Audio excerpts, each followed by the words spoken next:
All right, this has become the time slot for Ohio State football talk here at Mark Rogers TV, the voice of college football. It's 9 o'clock Eastern on a Wednesday night, and for the fourth consecutive week, and who knows how many weeks we're going to go into the future, hopefully a zillion through the football season and beyond.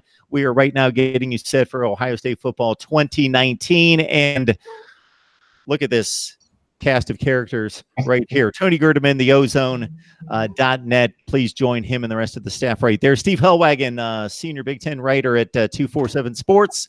Bucknuts. You got from the Buckeye Grove, you've got Kevin Noon and a Buckeye Claire Crawford. No E, Claire Crawford. Claire, how you doing tonight? I'm doing so well. I always love talking Buckeye football with you fellas. Gentlemen, how are you guys doing? Good. Doing great. Every day's a party. Every day's a party. Man, Kevin, we need to hang out a little bit more. He lives too far away. Yes, he does. Everyone hailing from the Buckeye State, excluding me. But please don't call me a nutmegger. As I mentioned to somebody recently on a flight, when they asked me, where are you from? And somebody cut in and said Connecticut. No, I'm from Ohio. So that will never leave me, regardless of where I reside. So Scarlet and Gray still bleeds from these veins.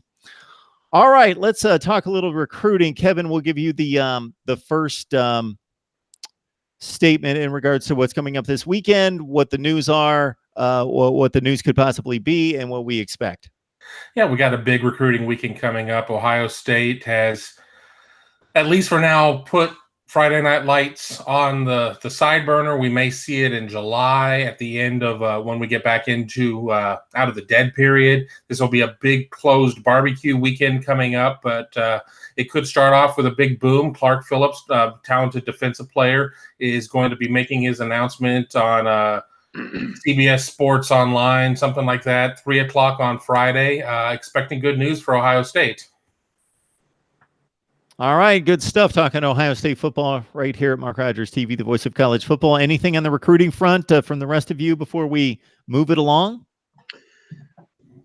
Nothing too dramatic. This is a big official visit weekend, I think, for Ohio State. And one of the reasons why the Friday Night Lights camp has kind of been put on hold is because the players, the prospects who are on official visits are not allowed to participate in a camp while they are making those visits. So it was kind of hard for them to do visits and a camp at the same time.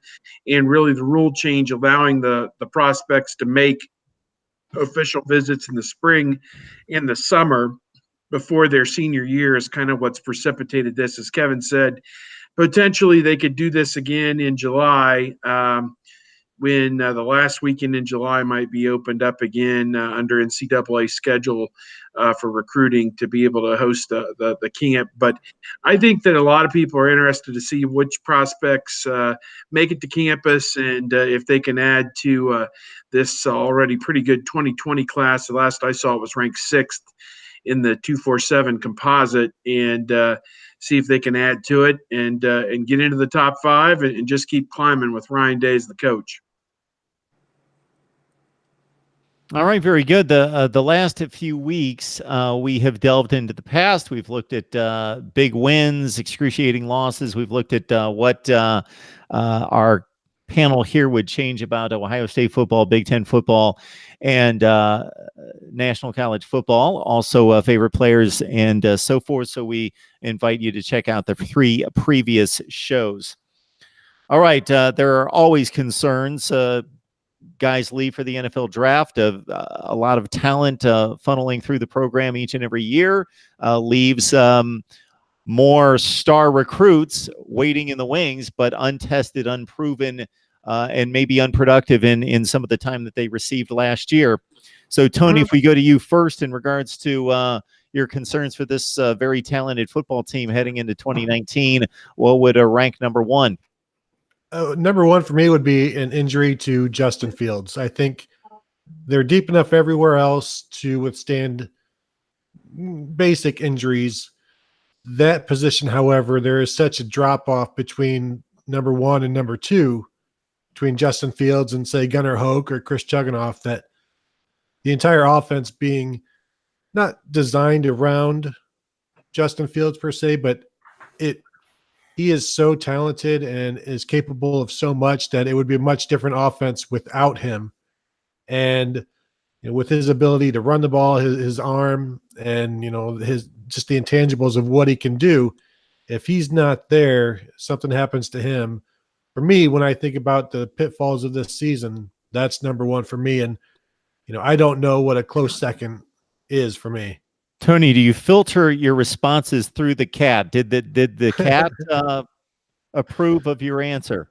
No, my biggest concerns with the cat is her drinking out of my water. So Okay. we're good there. What's her name? This is Faith. Okay. Very, very classy name there. Claire, what are you concerned about? No, I'm going to mirror a little bit of what Tony said. Even though the coaching staff has mentioned several times that Gunnar Hoke is ready and he's going to battle for this position. And, we've all talked about whether that's coach speak or whether it's actual truth to be spoken. I think that's definitely an underlying concern. But as an Ohio State fan, if we can make it through 2014, knowing that backup quarterbacks can go on and play, I think it was an anomaly, but we'll go ahead and just have faith in that. Other than that, I wouldn't necessarily say it's a concern at this point, because I wouldn't say there's an immaturity level or a lack of discipline on this team, but I'm just, I guess, more curious as to see what leadership is going to happen this year, because I think this is a really important year for. Oh boy. The bugaboo got to Claire this week. There she is. Keep going. Keep chugging along. No, that's really it. I was just mentioning how important leadership is going to be in the grand scheme of things this year. Not, again, necessarily a concern, because we don't know that, there's not going to be any, but definitely a lot of guys that are going to need to buy into Ryan Day and drink the Ohio State Kool-Aid in order to really step up into leadership positions. But there'll always be someone who does. They just are going to need a lot of it. Steve, what do you think? Well, I think there's a lot of questions out there for this team. I mean, it's not a pat hand by any means. I saw one of the writers from 24/7 did a recap of what Phil Steele was writing about Ohio State. I still haven't seen it, haven't gotten a copy in the mail, have been scrounging Barnes & Noble and Kroger every day, and I still don't see it. I don't know. I'm not. Look at these guys. Look at this. Mark, hold yours up, I guess. I mean, Mine's what the in heck? my car. Everybody's got it but me. But I know that he had Ohio State like 94th in terms of experience. And, they did lose a few guys off that team last year. And to me, that you have a quarterback who's never really played much other than mop-up time at Georgia in a new system. You have a new defense. You have basically a new offensive line, just one guy back on that offensive line. So there's a lot of question marks going into the season. I'm probably still inclined to pick them to win the Big Ten, although it could be with one loss once again. And whether that's going to be good enough to get them in the playoff, over a 2-loss Georgia or whatever else may come down the pike. You got to like how I throw that in there, don't you? Yeah. A one-loss Big Ten champion needs to apologize for making the playoff ahead of a 2-loss SEC non-champion. But hey, these are the times that we live in. So what can I say? But I'm still inclined to believe they're going to be there fighting for it at the end. Kevin, where could the problems be? Well, there's not a lot of chicken left on the bone. Everybody's picked through everything else at this point. I got a few. My answer, but I agree with everything Claire and Steve said. But I'll go with the obvious. First-year head coach with Ryan Day. We really don't know what to expect. I mean, I'm buying what he's selling at this point, but you really don't know until the bullets start flying. Urban Meyer was very intimidating there on the sideline. Teams would see him over there. I mean, it definitely meant something at that point. Ryan Day, kind of an unknown quantity at this point, putting together a new staff. Under Urban Meyer, we definitely saw coaches coming in and coming out, and there were always moments of where Where's the chemistry going to fit between the coaches? Is everybody's philosophy going to be the same at that point? So I'm going to say, at risk of not taking the Justin Fields or, other positions or the leadership tangent on there, I'm going to say just the fact that as a first-year head coach, just diving into, the toughest division in college football.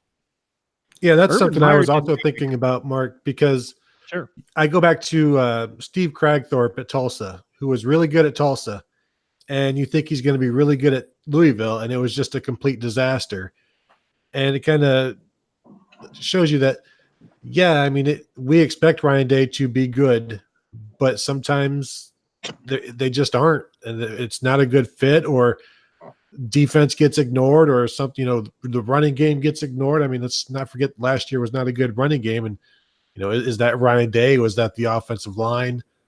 So yeah, I think the first year coach, that's the biggest unknown of any of it, because we have seen, Justin Fields has been able to stay healthy in what little he's played, and these players have done well, and this has done this. But Ryan Day, we don't know what his program looks like, other than steering Urban Meyer's ship for 3 games and a fall camp last year.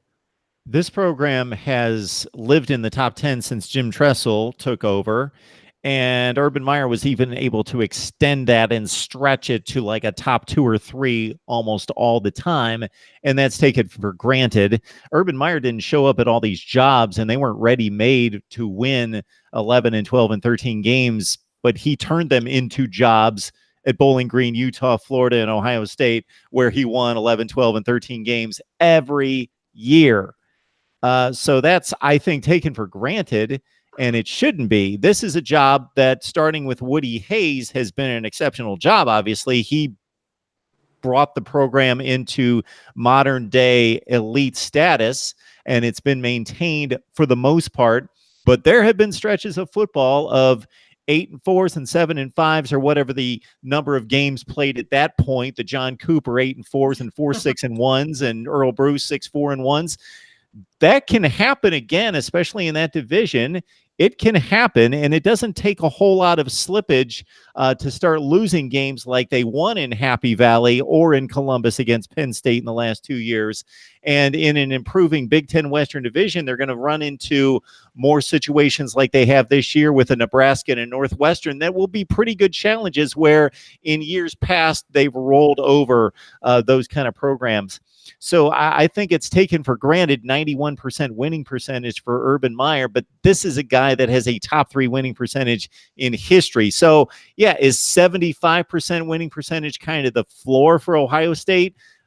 Probably, but there's a big leap between 75% and 91%. You're talking about going from 9-3 most seasons to dominating the Big Ten, basically, is what Urban Meyer did. I know that he slipped up a few times. It cost him some Big Ten championships, but he dominated the conference for 7 years, and that's taken for granted and shouldn't be. My other cause for concerns would be the offensive line in regards to their play against elite pass rushers, just because of the turnover we talked about last week. And when they face certain teams, I think that's going to be a challenge that they're going to have to play up to. And they weren't a mauling offensive line from a run game standpoint last year. And then also the linebackers that we've seen ever since the group with Raekwon McMillan moved on in 2016 has been lost on occasion. They've come up against offenses like Oklahoma. And this is a difficult challenge and maybe an aberration or an outlier, but they just looked lost trying to cover backs out of the backfield and tight ends up the seam, and they just couldn't keep up with them. And for offenses like a Maryland last year, man, they would step up in the hole and they would get juked, and guys were off to the races for 75 and 80 yards against the likes of Oregon State.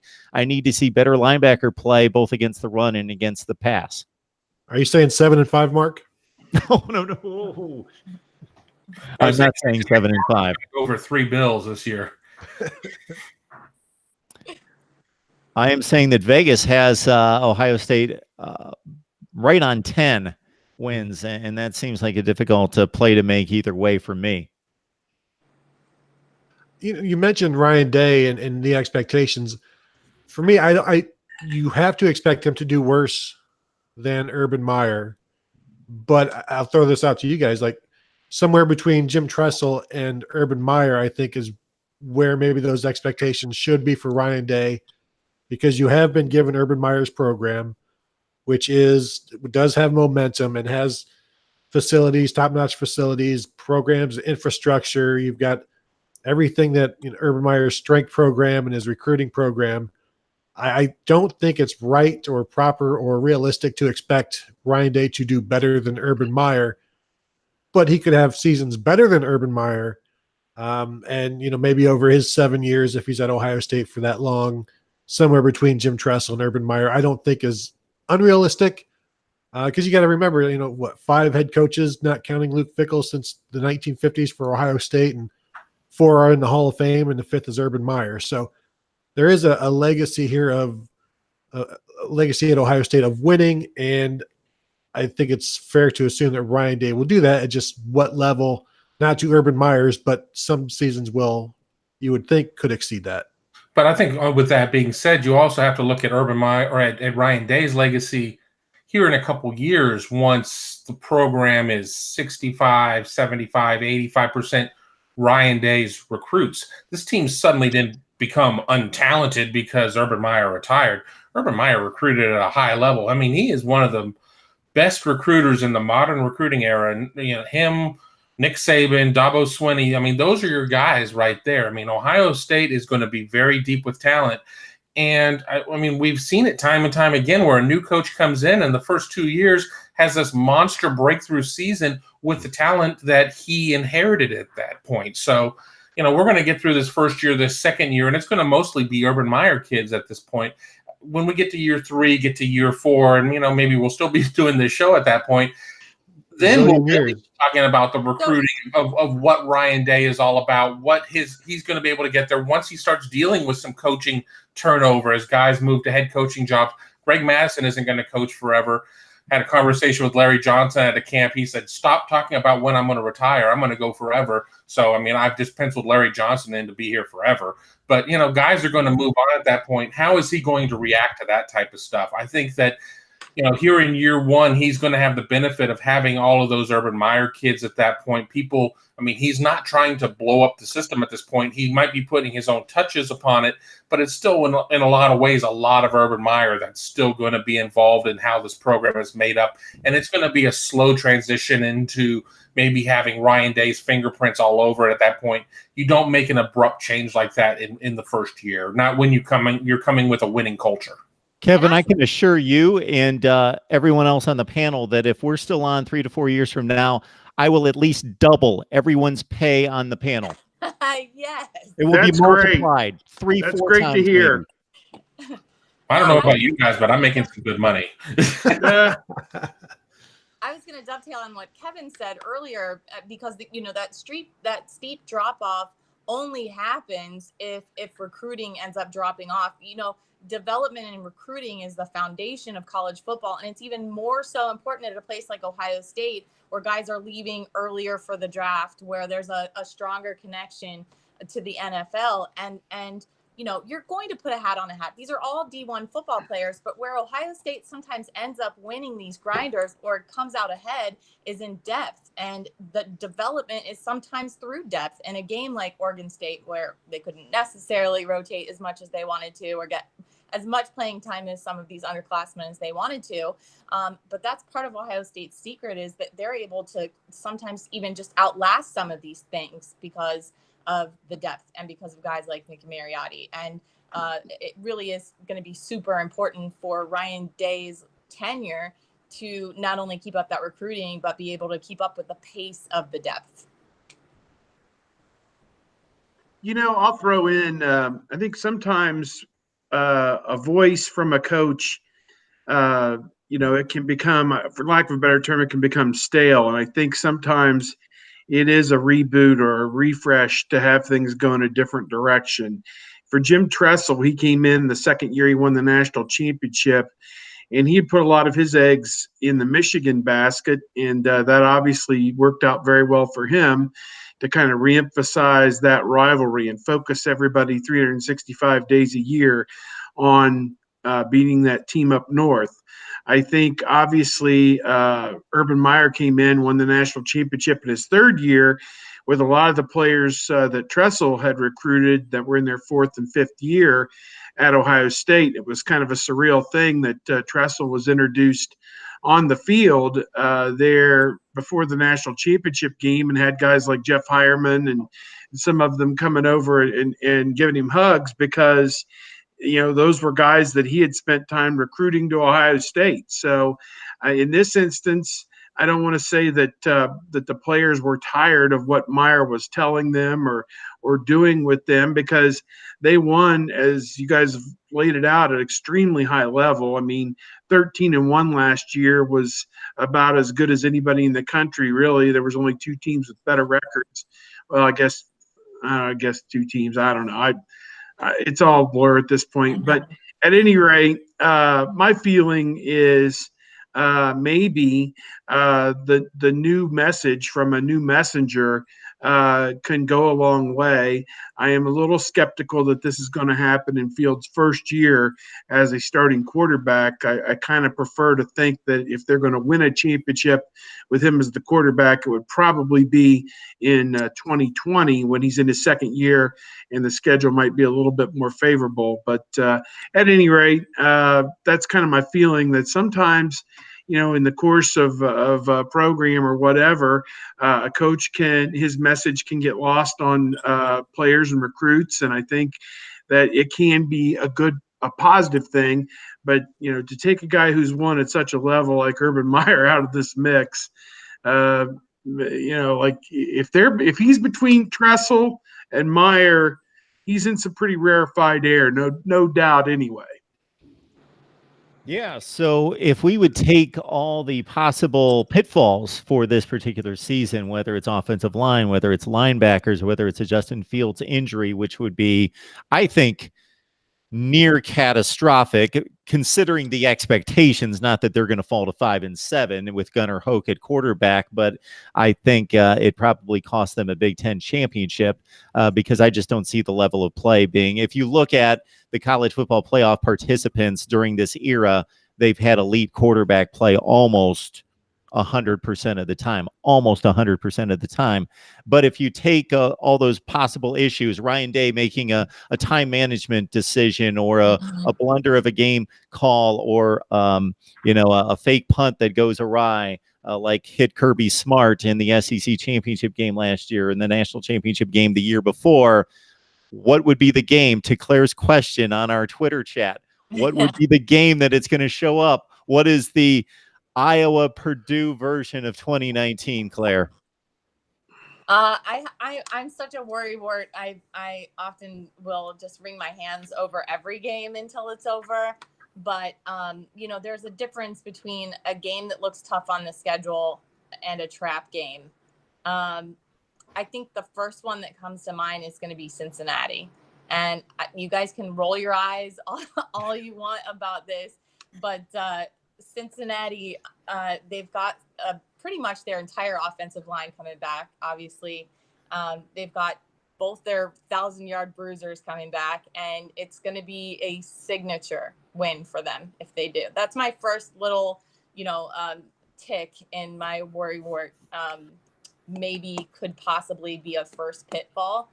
And then I know, again, it might seem unfounded and weird, but Northwestern between Michigan State and Wisconsin is a trap game if I've ever seen one. At night, I don't think they have the talent to stack up, but neither did Purdue or Iowa. So it's definitely going to be a game where, like you said, Mark, Cincinnati, they might be able to manage early on in the season. Everyone's in prime health and in prime form. But a little bit later into the season, when they're facing Northwestern, it just kind of gives me that feeling. Laugh all you want, Kevin. Not losing those nerds. Not losing to those nerds. Come on.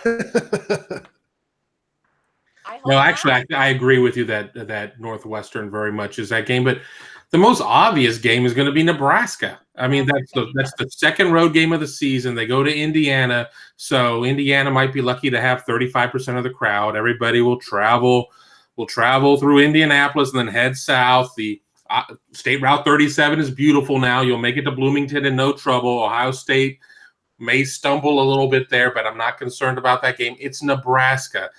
Nebraska still doesn't know how to play defense, but I think they're going to be better, and that offense is going to be fantastic. Adrian Martinez is a real deal. He might be the best quarterback in the conference right now. They got a lot of questions on how they're going to replace Devino Zigbo, who's going to run the ball other than Adrian Martinez. J.D. Spielman is back. They lose Stanley Morgan Jr. They lose some other guys. But if they can figure out how to play defense, it's not going to take a quarterback going down like the first time Ohio State went to Nebraska for that game to get out of hand. Ohio State is going to have to bring it because there are a lot of things in that game that are – I mean, Nebraska just can flat out beat Ohio State. It has nothing to do with Ohio State being disinterested or making mistakes or anything along those lines. Nebraska can just beat them. I mean, I really believe that. It was You a think close game. Nebraska is good enough to beat Ohio State if both teams play either an A game or a B game or a C game? I see where he's going. Maybe Nebraska plays an A game and Ohio State plays a B+ game. I mean, things can happen at that point. I mean, one of the 5 best teams in the country versus maybe one of the 30 or 40 best teams in the country. But it's at their place and probably going to be at night. Sure. I'm drinking the Kool-Aid. They only beat them by 4 in Columbus last year, 4 or 5 points last year. And here's the other thing that people don't think about. Ohio State has absolutely rubbed it in Nebraska's face the last few years. I mean, I think one of the games was 55-14 or something. 62-3. Yeah, it's been ugly. So, if they don't get up to play Ohio State, they can't get up to play anybody. Phil Steele has them winning the West. He has them going from 0-6 to winning the West. And there has to be something to it. Again, if you're talking about coaches trying to get their bearings, Scott Frost, this is his time to do it if he's going to do it. And that sure would be a feather in his cap. I think Scott Frost is as close to like an Urban Meyer 2.0 as the conference has. I think he's going to do outstanding there. And that is like, if you're looking for a 2017 Iowa, 2018 Purdue, it's 2019 Nebraska in terms of environment, stakes. Ohio State will be favored. And, that's the one that has its neon lights, all around it. Like, this is a danger zone, but the Cincinnati thing, they'll have Cincinnati will have, I think they open the season on a Thursday. So they'll have a couple of extra days, but they open with UCLA. So it's not like they can just worry about Ohio State. Yeah. Nebraska is the one for me. The Northwestern, Ohio State does have a week off before that. So that helps. Obviously everybody is terrified of going to Rutgers, road games. I always look at the road games to see what the tough ones look like. And we're not talking about whether Ohio State won't cover the spread, Tony. we're talking about winning the actual game. But it's it's the Nebraska, it's the Northwestern, and obviously it's the Michigan. But that's a whole different discussion. But I think it's the Nebraska situation with the momentum that they have. Adrian Martinez is going to be very good. Like Kevin said, I don't know who's going to run the ball for them. I don't know who's going to tackle the ball for them, but did anybody know any of the running backs for Iowa as they were running past the Ohio State defense in 2017? How many Buckeye fans knew who Rondale Moore was before they watched him torch the Ohio State secondary and linebackers last year? So I did. Yeah, they weren't paying. Recruiting guys know who that kid was. But there weren't a lot of people who knew. I'm sure, maybe 40% of Purdue fans didn't even know who he was. And so, you look at the rosters and Mark, you're saying A plus, A versus A, it's Ohio State, but it's hard to get an A game on the road in every situation. And so that was the point I was making, not to misinterpret what my point was in response to Kevin was not, I would not be shocked if Nebraska beat Ohio State this year. We've seen it the last 2 years. This is a very comparable Nebraska team to the Iowa and Purdue teams that were good teams, decent teams that could contend in the division, but not much nationally and nothing compared to Ohio State and a legit 2-touchdown underdog, pretty much both of those games. So the upset wouldn't surprise me. It's that I don't think if those teams play 10 times that this is a fair fight. Yeah. Well, and I think Nebraska right now is struggling to refine this like identity in the Big Ten. And I know that sounds crazy. They just don't want to be the Tennessee. What Tennessee is to the SEC is what, Nebraska, this once, glorious in the 90s powerhouse is now just kind of dissipated in the middle of this conference. And it's going to be imperative for Scott Frost. They can't go 0-6 again. It's just not, it's not going to fly with this program. I'm trying to figure out who should be angrier at you, Nebraska fans or Tennessee fans. I agree with it, but who do you make more angry with that? Yeah, right. I don't know. Probably Tennessee fans. And this is the other, analogy for them. They're both really close to winning a lot of games. They cannot get over the hump. Both of those teams end up being really good and end up getting just enough recruits, and they just cannot get over the hump for one reason or another. It has to happen. So are you saying that Derek Dooley and Bill Callahan are like brothers or something? Because both of them have made some really bad coaching hires along the way. Yeah, those programs have been lost in the abyss for quite some time, aside from Butch Jones having 2 decent seasons at Tennessee. But it's been pretty bad for both of those programs. Of course, Bo Pelini was pretty consistent in winning 9 games, but Wisconsin would trample him and put them in their rightful place on a regular basis. And Nebraska. You brought up the name there, Wisconsin. No one's talking about it because they had a terrible season last year by their standards. But they got a 2,000-yard rusher with Taylor, and if they come in and can establish the run against Ohio State's defense, which you don't see many teams that run the football like Wisconsin does, they're kind of the exception as opposed to what used to be the rule. And if their defense can maybe force some turnovers on Fields or whatever, that's one that can, people aren't thinking about that one at all. Wisconsin at Ohio State. I've seen it happen before more than one time in my life where they've come in and churned out a win over Ohio State when you wouldn't think it was even possible, but they've done it. And I'm not saying that they've got the team to do it, but given how bad they were last year, but that's one everyone's got that one chalked up as a win. Well, I'm not so sure. I think that's because they don't have a quarterback. Jack Cohn, everybody in this chat is a better quarterback than Jack Cohn. They're going to have to play Graham Mertz. If they don't play Graham Mertz, the true freshman, they're not going to do anything. Jack Cohn is terrible. Their other quarterback, Alex Hornibrook, transferred to Florida State. Because he got the yips and he ended up leaving, and God bless him, he's going to need all the help he can get at Florida State because they can't block anything. So now you have Jack Cohn, who I couldn't identify out of a crowd of 2. He's horrible. I can't even say it enough. And I hate being the guy that's bashing an amateur athlete, but horrible. Wow. And what's your take on Jack Cohn? Horrible. By that point, they'll have somebody that can do something, I would think. But horrible. We'll see. Yeah, I think they go with Graham Mertz. The sooner they go with Graham Mertz, the sooner they can begin that progression to Big Ten West, championships, or in terms of competing against. If we're crowning Nebraska, if we're crowning Northwestern, the sooner you get Graham Mertz going, the sooner I think they can take over that division again. It's a fun division. Illinois is out of it, and the rest of them have something to hang their hat on to say, hey, we're either established already, or in the case of Minnesota, Nebraska, hey, we've got some hope. We've got new facilities. We've got a hot new coach. Dave Fleck, Scott Frost. Yeah. I love with Illinois getting the transfer, Brandon Peters from Michigan. Let's not forget, he has been quarterback whispered to by Jim Harbaugh. So, he's going to be pretty good. Maybe even the best quarterback outside of Michigan because he has the Jim Harbaugh touch. Oh. Nothing? All right. No. All right, everyone. This is your Ohio State Fix each and every week, Wednesday night, 9 o'clock Eastern time. So if you join us on a weekly basis, just don't revel in it yourself.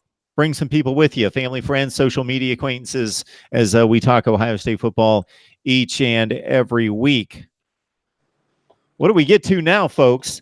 Would love to know what you guys are working on in regards to, we'll start with you, Tony. Nothing specific, just day-to-day stuff. I don't have anything big coming up. It's unfortunate.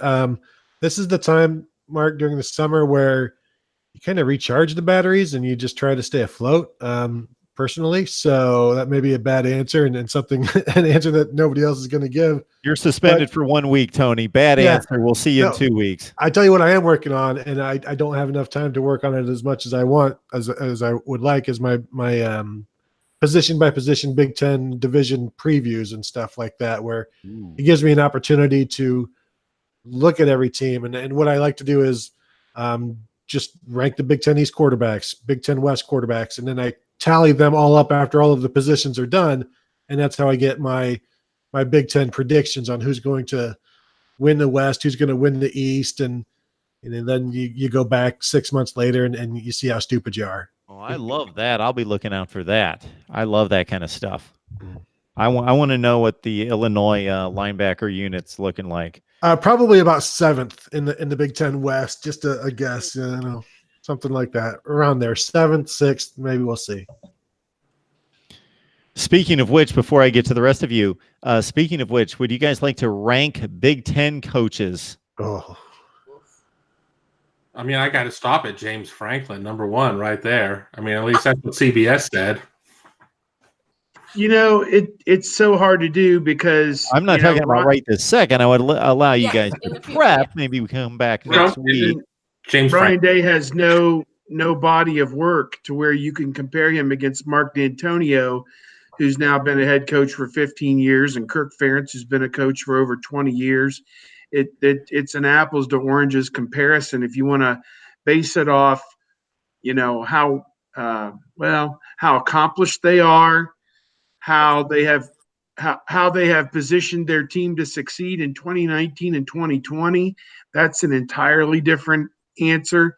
So, what and Harbaugh and Franklin are going to fit somewhere in the middle. At least Franklin's won a Big Ten.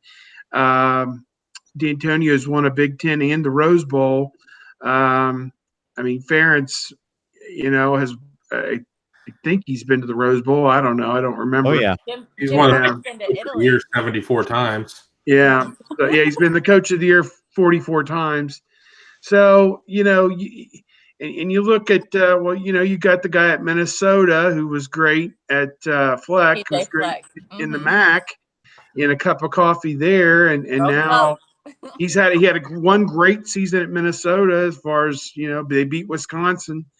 You got Paul Blart there at Wisconsin. How does he fit into this?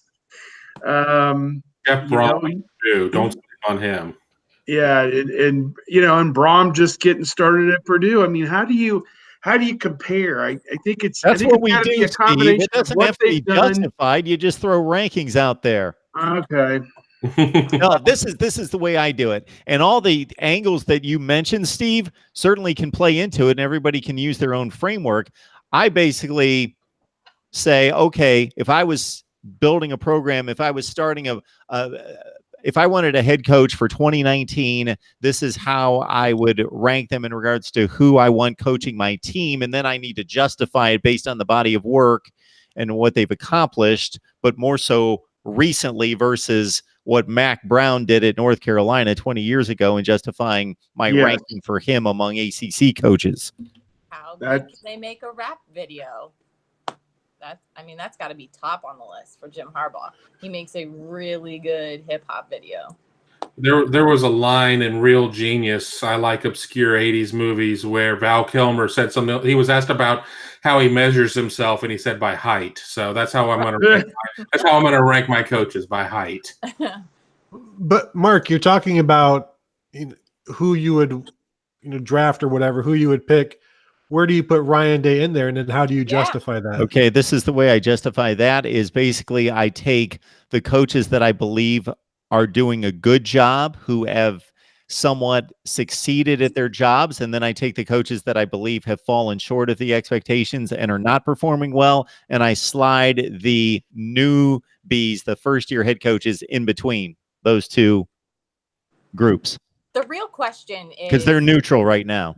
if Pat Fitzgerald were not at Northwestern, you know, he's got to be a lifer, right? He's a Northwestern guy. He's going to be there forever. He'll have a job for the rest of his life. He's exceeded every expectation the Northwestern football program has ever put in front of him. But if he coaches somewhere else, let's just say at a Nebraska, do you think he would have been either more successful or less successful? I think he would have been very successful. And to answer the first part of what you said, I saw a report where he just came out and said that why would he ever leave what he considers to be, you know, the best situation out there for him and his family is Northwestern. Well, But I think that that guy's been impressive to me, you know, for the last 10 years, because I know how bad Northwestern was the previous 30 years. right. And, you know, other than the Barnett, you know, 95, 96, whatever. But, you know, beyond that, Northwestern has not been a successful place. And, you know, certainly he played for Barnett and got kind of the blueprint on what it took to be a success there. But he has taken it and put it at an entirely different level. I mean, they have NFL players now at various positions on that team where there were probably a lot of years where there wasn't even a Northwestern player in the National Football League in the 70s or whatever. So, yeah, I think, you know, I give him a ton of credit, no doubt.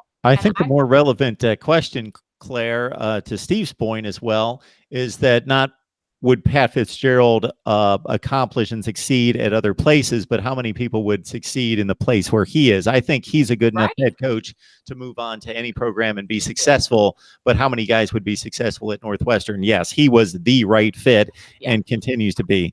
And I've already done my homework, so I've got pages and pages on these guys. I shot a video 3 or 4 months ago, so I got my number one guy on through 14. So, yeah, Chris Ash at 14. That's the one thing I'll unveil at this point.